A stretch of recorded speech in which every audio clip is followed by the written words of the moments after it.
അടിപൊളി ചിക്കല്ലേ അളിയ? നിന്റെ അവളെ കല്യാണം എന്ന് പറഞ്ഞല്ല. നിന്റെ അവളെ കല്യാണം എന്ന് പറയുന്ന കേട്ടല്ലോ.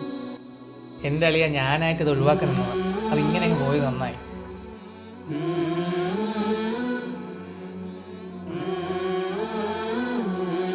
ഹലോ ഹലോ, നീ എവിടെയാ?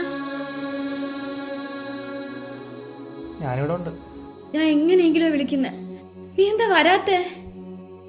എടി നീ ഞാൻ പറയുന്നൊന്ന് കേക്ക്. നിന്റെ അച്ഛനും ചേട്ടനും പറയുന്ന അനുസരിക്കും. അതാണ് എനിക്ക് നിനക്ക് നല്ലത്. എടാ നീ ഇത് എന്തുവൊക്കെയാ പറയുന്നേ? എനിക്ക് വയ്യ നിന്റെ അച്ഛൻ്റെയും ചേട്ടനെയും തല്ലുകൊള്ളായി. നമുക്ക് വേണ്ടിയില്ല ഞാൻ ഇങ്ങനെയൊക്കെ നിൽക്കുന്നേ. ഞാൻ പറഞ്ഞു എനിക്ക് വേണ്ടി ഇതൊക്കെ ചെയ്യാൻ.